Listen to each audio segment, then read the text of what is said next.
So thank you very much to the church for inviting me to speak here this evening, and for all of you for coming out to talk about what I think is a very critical issue related to our country's foreign policy, which is the way that we deal with trying to resolve the Israeli-Palestinian issue, for lack of a better word. I don't like to use the word conflict because conflict implies, or at least conjures up, an image in most people's minds that there are opposing nation states with armies fighting a standard war. And this is not at all the case that exists between Israel and the Palestinian people, and to imply any sense of equality between the two in terms of their capabilities is simply inaccurate. What I do in my book, Shattered Hopes, Obama's Failure to Broker Israeli-Palestinian Peace, is I examine in detail the policies of the Obama administration in its first term, both specifically in regard to the negotiating track of the Israeli-Palestinian talks, and more generally the broader themes of U.S. policy toward this issue. So looking, for example, at the military aid that the United States provides, the assistance that we provide to the Palestinian Authority, including quite shocking things that I found about the level of culpability that we have for standing up this professionalized Palestinian security force in the West Bank. I found some State Department audits of a mercenary firm by the name of DynCorp, which is one of the mercenary firms that was implicated in different scandals and prisoner abuses and so forth in the U.S. occupation of Iraq. The same company, DynCorp, has a contract to professionalize these Palestinian security forces. And according to the State Department audit, which I discuss in the book, the State Department could find no evidence of the effectiveness of this program, even though it spent hundreds of millions of taxpayer dollars on this contract. But I think that these professionalized Palestinian security forces indeed paid huge dividends for both the United States and Israel. And this is a very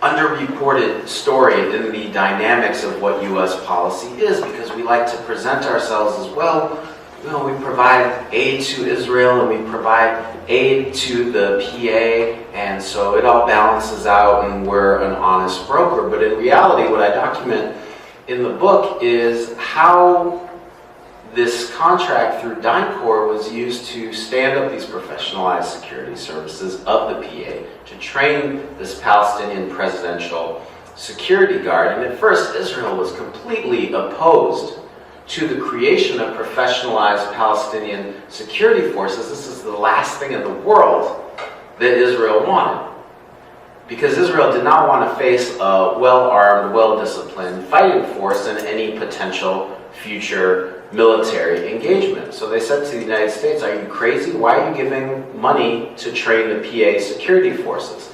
And the guy who was responsible for this program was a fellow by the name of Keith Dayton, a lieutenant general in the U.S. military. He set up shop in the U.S. consulate in Jerusalem. This program first started under the Bush administration, but it was really accelerated under the Obama administration. And he set up shop in the consulate in Jerusalem. And what the United States did was to take thousands of Palestinians from the West Bank and to take them to Jordan, where they were trained in a center that was first set up after the U.S. occupied Iraq to train the Iraqi police force. So mission accomplished there, right? As Bush would say. And so now the U.S. turned this facility in Jordan over to this professionalized PA security force. And as I mentioned, at first Israel was extremely skeptical and concerned about this program, but Keith Dayton, the Lieutenant General commanding this program, said, don't worry, why don't you just let me deploy these trained services to one Palestinian city as a test case, and we'll see how they do and what your reaction is to it. So Israel said, fine, let's do a test case. So they did a test case. I think it was Nablus was the city. It was either Nablus or Jenin. I can't remember which one was the first. So they deployed, and sure enough, these professionalized Palestinian security forces did such an excellent job of cracking down on Palestinian dissent that Israel said this will be a good idea to deploy these Palestinian forces throughout the West Bank. So this is what happens in the ending years of the Bush administration and the beginning of the Obama administration. And what happened was that Israel came to rely upon these Palestinian security forces so much so that when they attacked Gaza in December of 2008 and in January of 2009, and committed horrific war crimes, which are documented in the Goldstone report and reproduced in a book that Adam co-edited. What Israel did was, because these PA professionalized security forces were doing such a great job, in Israel's view, of cracking down on Palestinian dissent, the West Bank was so quiet that Israel moved half of its troops out of the West Bank to greater concentrate its attack on Gaza. And so what we see through this process is that this U.S. aid program, which is ostensibly benefiting the Palestinian people, is actually being used to subcontract out Israel's military occupation, to make the Palestinians do the dirty work for Israel. And it really is dirty work, and we know this thanks to two massive leaks of documents, which I make extensive use of in this book. And were it not for these leaks, it would have been a much more boring story to tell, because if you're only hearing the official talking points and statements of the Department of State and so forth, there's really not a lot of substance behind these statements. But what we see through these two massive leaks, and of course I'm talking about WikiLeaks, but I'm also talking about the Palestine Papers, which was a lesser-known set of documents and memoranda and minutes and maps and so forth that were leaked from within the Palestinian negotiating team to Al Jazeera in 2011. Through these two sets of documents, we know exactly what these Palestinian security forces were doing. And we have evidence through these leaks that Keith Dayton and the United States knew that these Palestinian security forces were torturing Palestinians under arrest. This was part and parcel of this program.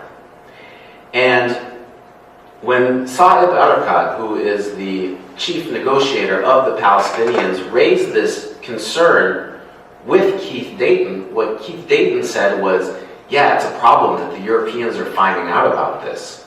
So in Keith Dayton's view, it wasn't problematic that he was professionalizing this Palestinian security force to torture other Palestinians and to suppress any political dissent in the West Bank. But what was problematic in his view was that word was getting out and that the Europeans were getting angry about this. This is the extent to which we are complicit in maintaining Israel's system of military occupation in the West Bank, East Jerusalem, and Gaza Strip, so that even things that we try to present as being beneficial to the Palestinian people are harmful and are to Israel's strategic interests and not to the Palestinians. I'll give you another example. A lot of people say, well, we provide economic aid, which is very useful to the Palestinian people. This is a huge racket that is going on at the expense of the U.S. taxpayer, because, get this, we give Israel, with our taxpayer dollars, the weapons to demolish and destroy Palestinian infrastructure, and then at the same time we provide contracts to U.S. firms to rebuild that infrastructure, only for Israel then to demolish it.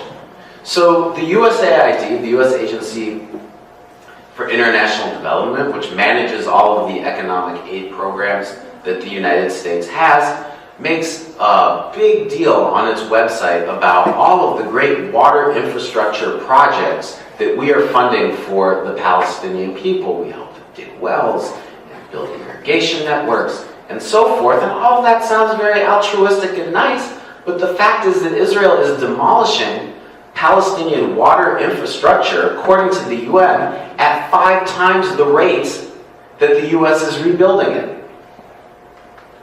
So the US firms that profit from Israel's military occupation get it at one end, and the firms that profit off of this so-called rebuilding and economic aid effort get the profits at the other end.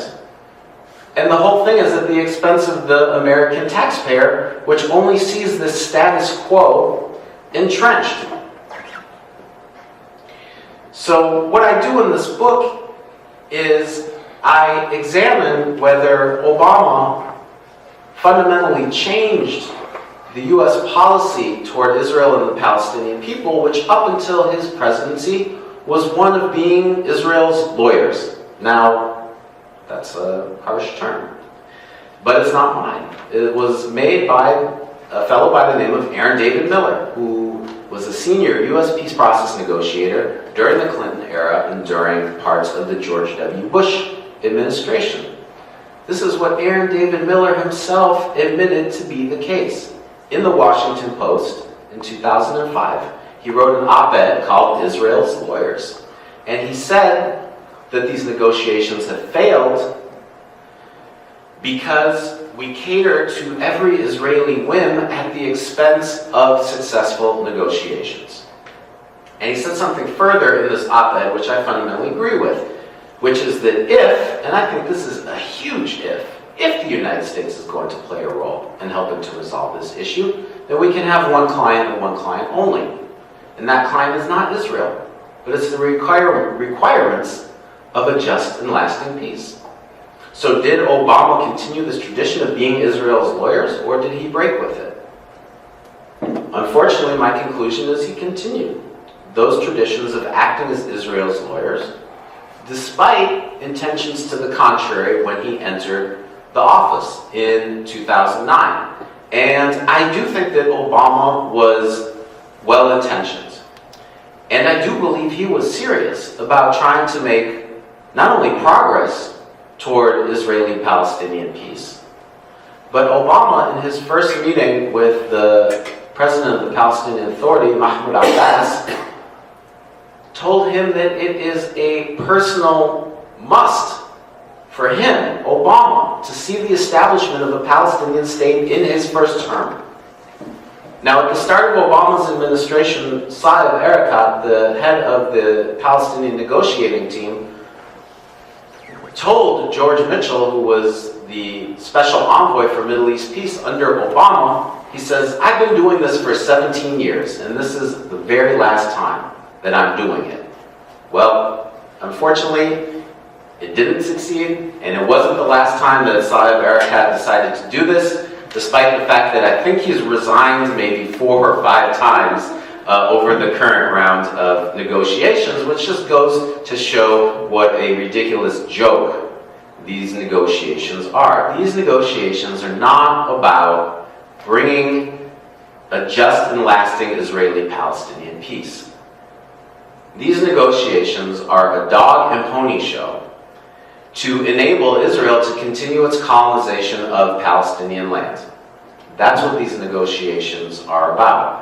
Now, Obama tried at the outset to get a freeze on Israeli settlement building. As I document in the book, Israel has, on at least 4 occasions since Camp David was signed, ushering in peace between Egypt and Israel, at least 4 times committed to freezing its colonization of Palestinian land, which is of course being done illegally. Under international law, it's a war crime. The Fourth Geneva Convention, Article 49, Section number 2, to transfer your population into the territory that you are occupying militarily.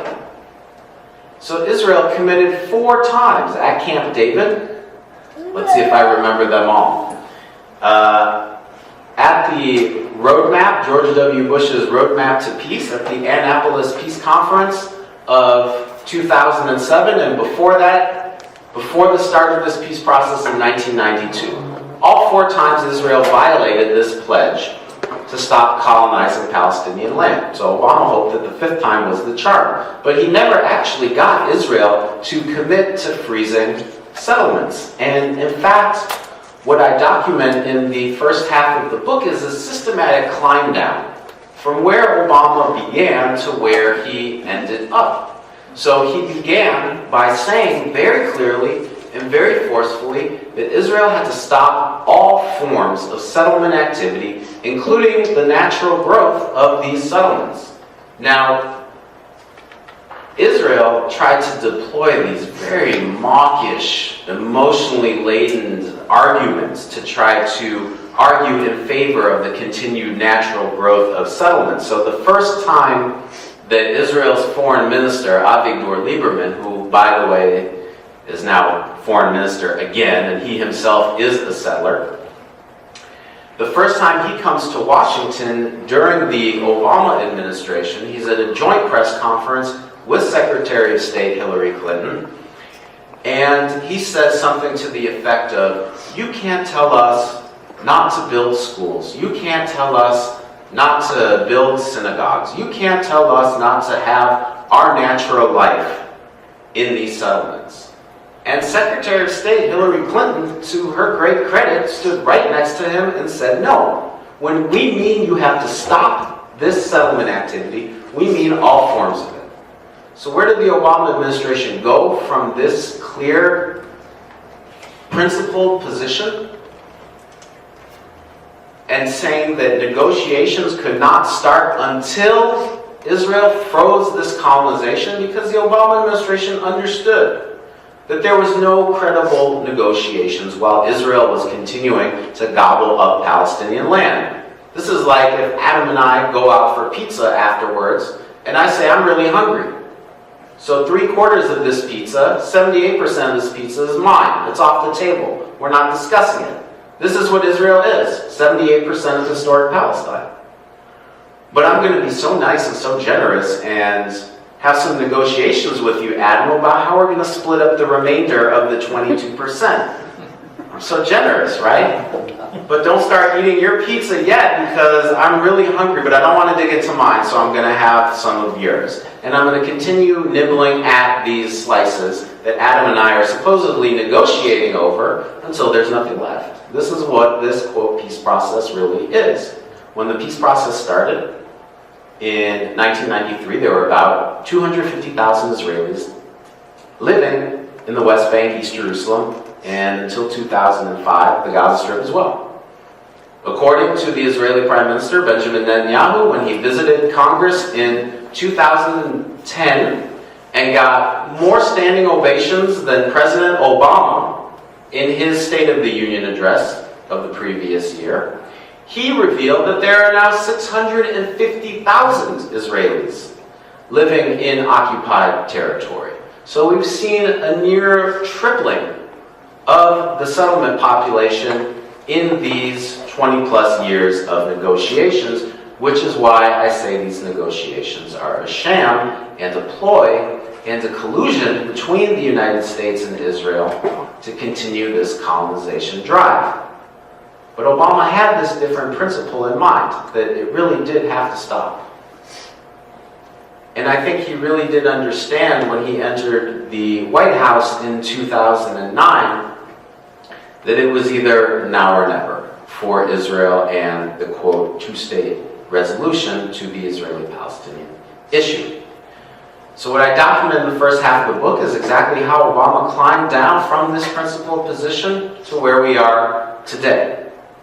And what he did is that after he couldn't get Israel to freeze its colonization of Palestinian land, and after he refused to deploy any of his political capital to try to make this happen, LBJ, by the way, said, "What is the point of having political capital if you're not willing to spend it?"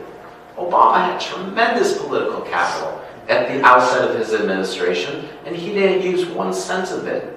1 cent of it on actually applying pressure on Israel to get it to freeze its settlements. And in fact, one of the things I talk about in the book is how his administration has pursued a policy of all carrots and no sticks. And the more Israel defies the United States, the more carrots are offered. Now, when I was growing up, and I was being a petulant child, my parents did not reward me with gifts. Because had they done so, that obviously would have just encouraged more petulant behavior. Yet this is exactly the MO when it comes to how we deal with Israel. So Obama said, well, never mind. We need to go to negotiations whether we have an Israeli settlement freeze or not, which of course made the negotiations a joke, and Palestinians resisted this.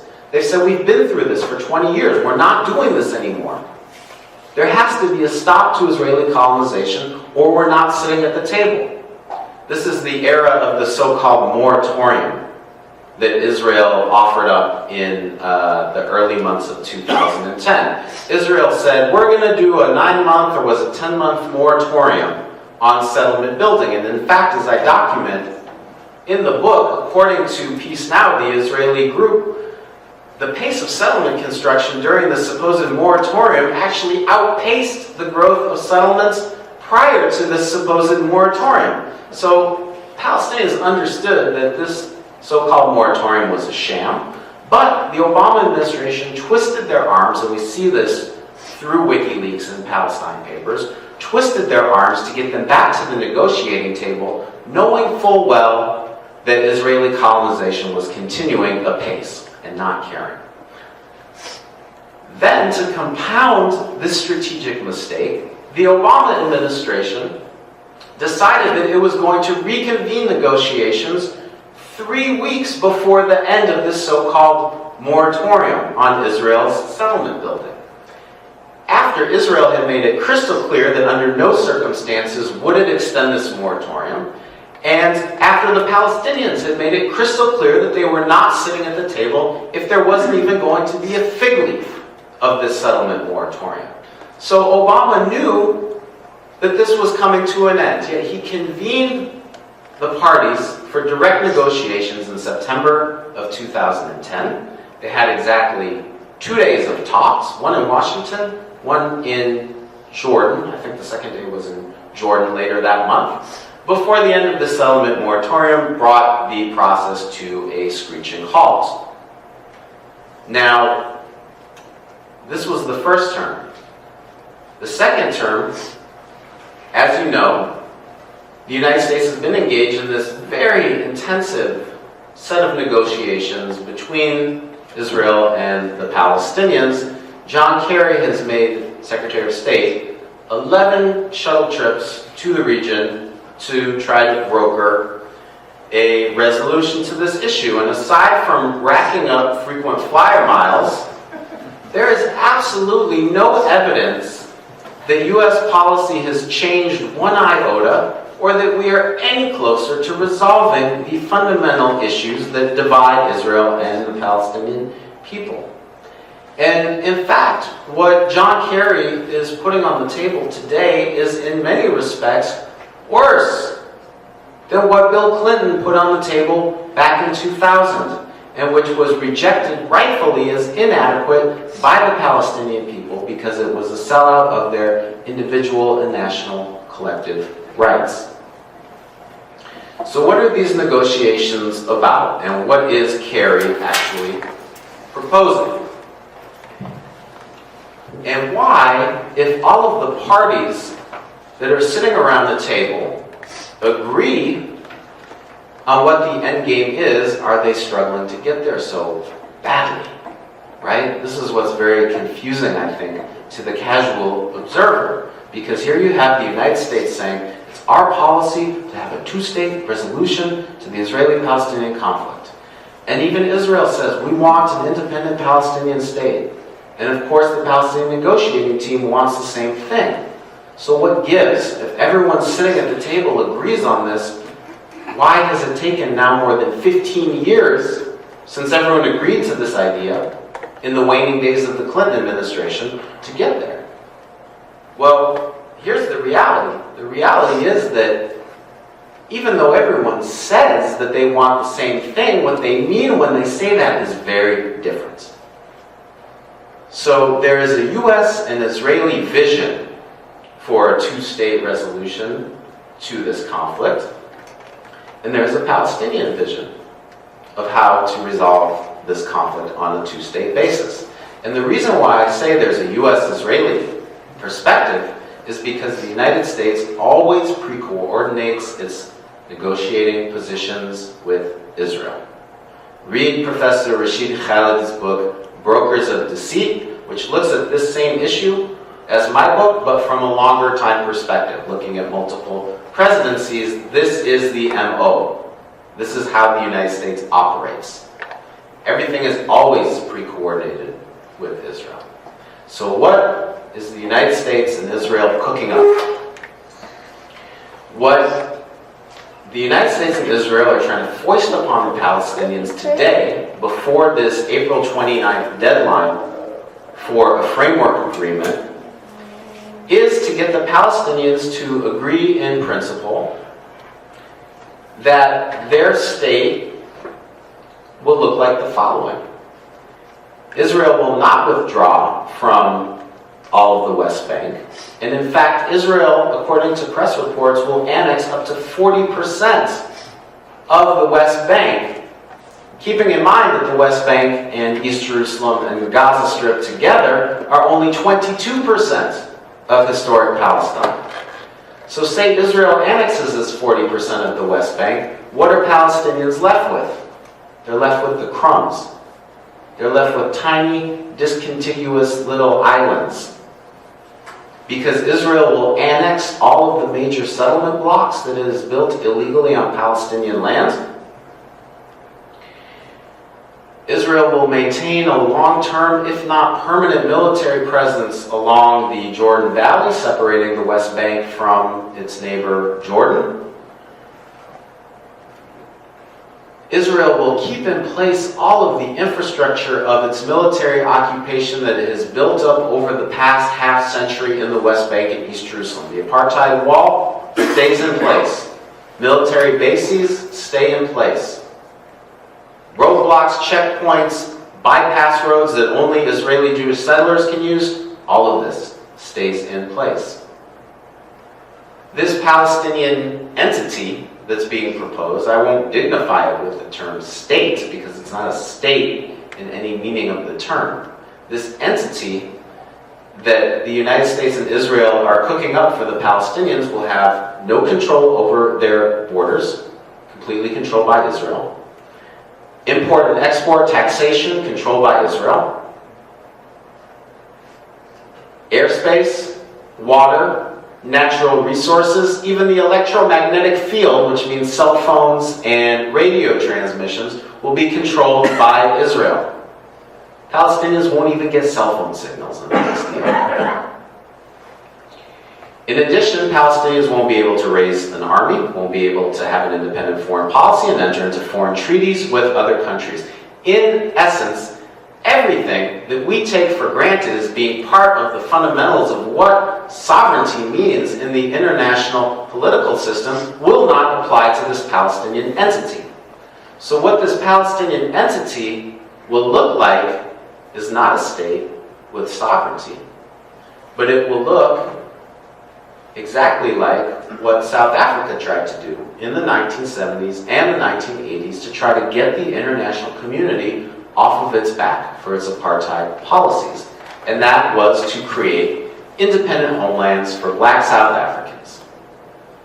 These independent homelands were known as Bantustans, and they had names like Transkei and Ciskei and a whole bunch of longer ones that I can't pronounce.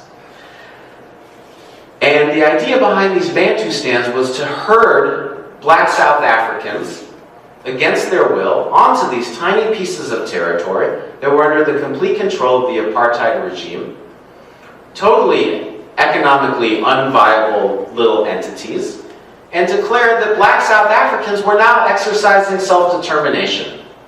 That South Africa was no longer an apartheid regime because black South Africans ruled themselves. And indeed, South Africa actually found some black South Africans to rule these Bantustans.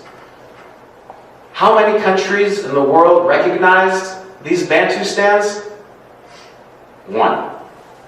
South Africa. South Africa was the only country that exchanged ambassadors with these Bantustans because nobody else was fooled. Everybody understood that this was not self-determination, this was not democracy, this was not equality, this was apartheid in another guise. So what the United States rejected as a resolution to apartheid in South Africa back in the 1970s, in the 1980s, is now trying to impose on the Palestinians. This is why these negotiations do not work, because they do not recognize any self-determination or real sense of sovereignty for the Palestinian people over any percentage of their historic homeland. This is why when Palestinians say that they want a state, and Israel and the United States say that it wants to see a Palestinian state, it's not like a Venn diagram. There is no overlap. These are two completely distinct ideas and notions that have nothing in common. When Palestinians say that they want a state, what they mean is they want a country like the 193 other countries that are members of the UN, that have all the sovereignties of every other country. And why should Palestinians be any different? Are Palestinians lesser human beings than all other people in 193 countries? Is it not fair to say that having 78% of their historic homeland already taken from them by force by Israel in 1948, that having real sovereignty over just 22% is not just? These are the questions that are not being asked by the United States in these negotiations. And furthermore, in addition to the problematics of the nature of the sovereignty of this Palestinian entity, a new Israeli demand has been added to these negotiations, which is to recognize Israel as a Jewish state. Now this sounds logical in some respects. The majority of people who live in Israel are Jewish. So why not recognize Israel as a Jewish state? Well, scratch under the surface and decipher what exactly this means and why Israel is asking or demanding it of the Palestinians. First of all, there is no historic parallel or precedent for demanding that one set of people recognize a special characteristic of another state. This is not how international law and international diplomacy work. Under international law, you recognize another state by exchanging ambassadors with it and voting for it to join the UN. There's no obligation to recognize that a country has a certain demographic to it. So why is Israel making this demand? Especially given the fact that the PLO recognized the existence of the State of Israel on 78% of historic Palestine when this peace process started in 1993. Why this new demand? The demand means, in essence, that Palestinians agree to Israel's discriminatory regime against its non-Jewish Palestinian citizens. Palestinian citizens comprise 20% of Israel's population today. They are Muslim, they're Christian, there are 1.5 million of them, and they're treated at best as second-class citizens because of the pervasive societal and legal discrimination that they face, which is no less severe than that faced by African Americans in the Jim Crow South. If you are a Palestinian citizen of Israel, and yes, you can vote, and yes, you can run for the Knesset, but no, that doesn't mean you live in a democracy. You can vote in Syria too, but it doesn't mean anything. So yeah, Palestinians can vote in Israel, but it doesn't mean anything because they don't have their fundamental rights as citizens. So if you're a Palestinian citizen of Israel, you can't rent land from the state because the state doesn't control the land. The Jewish National Fund controls the land, which is a private so-called charitable organization. that's registered here in the United States as well as other countries around the world. And according to the charter of this organization, the JNF, the land of Israel is not for the benefit of its citizens. It's for the benefit of the Jewish people. So if you're a Palestinian citizen of Israel, you can't rent land from the state or from the JNF because they consider you to be the wrong religion and the wrong nationality. So in essence, what Israel is demanding of the Palestinians by saying that you have to recognize us as a Jewish state is trying to legitimate this notion that Israel, unlike any other country of the world, normatively should not be a state of all of its citizens. Israel and supporters always like to say, you're singling Israel out. Fine, let's not single Israel out. Let's hold Israel to the same standard that every other single country in the world is held to. I agree. Every other country in the world, to the best of my knowledge, is a country of its citizens and its nationals. But there is no such thing as Israeli nationality. And you all might be scratching your head, and it would be pretty funny if I pulled out my Israeli passport right now, which I don't have on me. But you'd be like, well, of course there's Israeli nationality. You have a passport. What are you talking about? No, there's no Israeli nationality. In fact, both Jewish and Palestinian citizens of Israel brought cases to the Israeli Supreme Court demanding to be identified as Israeli nationals with equal treatment for all under the law. And the Supreme Court has rejected repeatedly this notion of an Israeli nationality. And they say, no, you are identified by your religion because Israel provides differentiated rights that privilege its Jewish citizens and discriminate against its Palestinian, Muslim, and Christian citizens. This is what Israel is demanding Palestinians accept. Furthermore, what it's demanding that that Palestinians accept under this notion of accepting Israel as a Jewish state is a supposed right that Israel has to treat Palestinian refugees not as human beings who have human rights, but as a demographic threat, in Israel's words. Israel expelled, often through violence, in 1948, when it was created, between 750,000 and 1 million Palestinians, or roughly 90% of the indigenous population of the land that became Israel. It forced these refugees out, and despite agreeing when it joined the UN in 1949 to allow those who wanted to return, Israel still hasn't implemented that agreement. Because Israel says that these people are not human beings with human rights. And under Article 9 of the International Declaration of Human Rights, every human being has the right to leave his or her home at any time and return at any time. This is an individual right that adheres to all human beings. But Israel says no. We can single ourselves out and disregard this international law because these people are not people with human rights, but they're demographic threats to us. Because if we allow them to exercise their internationally guaranteed right of return, then we will not be a Jewish state.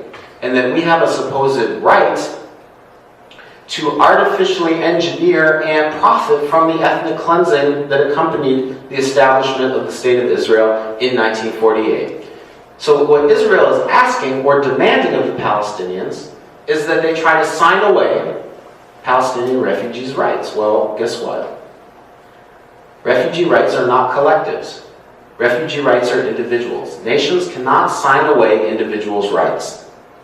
So what Israel is asking the Palestinians to do is a legal impossibility. Even if the PLO signed a document renouncing Palestinian refugees' right of return, it would have absolutely no standing under international law, because these are individual rights. So Israel claims that it has a right to maintain this artificially created Jewish majority within what's today the State of Israel. Now, the Israeli Prime Minister, Benjamin Netanyahu, he's a smart guy. He's a very smart guy. He knows, and I document in the book how he really outfoxed Obama on a number of occasions in Obama's first term. He's a smart guy. He knows what he's doing. This is not a serious demand. He knows that this is a non-starter for these reasons. And he is putting it forward as a way to try to get Palestinians to walk away from the negotiating table first. Because whoever backs away from the negotiating table first loses in the eyes of international public opinion. So, this is what this demand is about. And what I hope that you take away from this talk is the following. I've outlined how Israel differentiates its treatment of Israeli Jews on the one hand and privileges them and discriminates and prejudices against the rights of Palestinians on the other. This is the international definition of apartheid. It's the privileging of one group and the discrimination against another group based on factors such as race, religion, ethnicity, nationality. This is what Israel's regime over the Palestinian people is. And if you take away one thing from this talk tonight, what I hope it is that this U.S., quote, peace process is not about ending Israeli apartheid. But the reverse is true. This is about entrenching and trying to make permanent Israel's apartheid policies toward the Palestinian people. And this is the reason why this round of negotiations will fail, as have all the others. Now, despite this very gloomy assessment of where things stand at the high level of politicians and heads of state, I'm actually quite optimistic about where things stand. And you might be thinking that I've really lost my marbles now, but I've been doing this work for 15 years now, and I've never been more optimistic than I am today because, number one, we are clearly at a historical turning point, clearly at a juncture. We're seeing the demise of one paradigm for trying to resolve this issue, and anytime you have the demise of paradigms and ways of thinking, that opens up new creative opportunities. For so many years, the United States has been trying to hammer the square peg into the round hole. It doesn't fit. It doesn't matter how many times you try to hit it in. It's never going to fit in that hole. This is the crux of the problem with why this, quote, peace process doesn't work. To me, it brings to mind Einstein's definition of insanity, which is to do the same thing over and over again, but expect that you're going to get a different result out of it. You're not. You're going to get the same result. So we are seeing new opportunities arise as this paradigm dies out, and it may die out as soon as April 29th, still to be determined. I'm guessing that the United States will pull out every play in its book to twist Palestinian arms, to stay at the table until the end of 2014, to continue this sham negotiating process. But it may be resisted by the Palestinians. We'll have to see. But whenever this paradigm does come crashing down, because it's clearly evident that Israel prefers the ongoing colonization of Palestinian lands over and above any true Palestinian sovereignty over any portion of historic Palestine, when this paradigm comes crashing down, new opportunities will arise. So this is one reason why I'm optimistic. Reason number two is because over the last years, we've seen a huge, tremendous growth in the Palestinian civil society-led campaign for boycott, divestment, and sanctions against Israel and against corporations that profiteer from its oppression of the Palestinian people. Now, the Israel lobby is really confused about this BDS movement, because if you listen to some Israel lobby spokespeople, they'll tell you this BDS movement is inconsequential. It doesn't mean anything. It's all puffery. It's just symbolic, etc., etc. Okay. But on the other hand, other people in the Israel lobby are saying, wait a second, this is serious. We need to try to suppress it. We need to spend millions of dollars a year to try to kill this movement.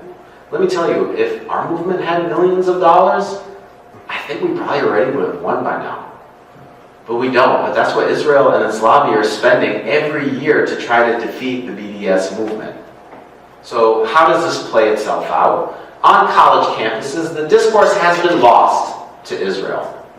Israel's defenders don't even try to defend it anymore. They cannot defend Israel on the substance of its policies. So, because they can't do it, it's all about suppression now. And trying to get a situation in which people who are doing this work don't have venues to speak. So, for example, just last week at Northeastern University in Boston, the Lebanese-American president of the university delisted and took away the student group privileges of the Students for Justice in Palestine. Why? Because they were exercising their First Amendment protected rights to educate the campus population about Israel's eviction of Palestinians and the demolition of their homes. What is so threatening about educating people about this? It's because the Israel lobby has no response for this. So the issue cannot be brought to the attention of the public because the Israel lobby understands that if most Americans understood that Israel was engaged in the process of slow and deliberate ethnic cleansing of Palestinians by demolishing their homes, they would object to it. And they would object to the fact that it's being done with our tax dollars and our diplomatic protection. But guess what? The genie is out of the bottle and it cannot be put back in. This is why I'm optimistic. And I'm optimistic because BDS is winning victories that it took the anti-apartheid movement in South Africa decades to achieve. This movement has achieved in a few years. Now that's not because we're smarter, or we're better, or more funded. That's not true at all. What's true is that the technology has changed immensely since the 1970s and the 1980s, which facilitates an unprecedented level of grassroots organizing. That's why these changes are happening quicker. And I am fully convinced that Israel's apartheid policies toward the Palestinians are nothing more than a short-term proposition at this point. I don't believe that it can be sustained much longer. Now, of course, the grasp that the Israel lobby has on our country's foreign policy appears very firm, it appears very strong, it appears very solid. But the way that social change works is kind of like the game of Jenga, I think. You know this game where you stack up the blocks and everyone takes a turn pulling out a block and starts to wobble and eventually the whole structure collapses. This is kind of like how social change is. We are systematically undermining and pulling out the pillars of U.S. support for Israeli apartheid. And when enough of those pillars are pulled out, even though the structure looks solid, it's going to topple. And when it does, it's going to topple very quickly. Very quickly. I don't know when that day is coming, but as we continue this work, we are going to get there because people of all backgrounds, of all faiths, of all ethnicity are coming together in this movement to say enough is enough of U.S. support for these Israeli apartheid policies, and together we can end U.S. support for Israeli apartheid. And when these policies are ended, this and only this will then set the table for real negotiations and a just and lasting peace. Thank you very much.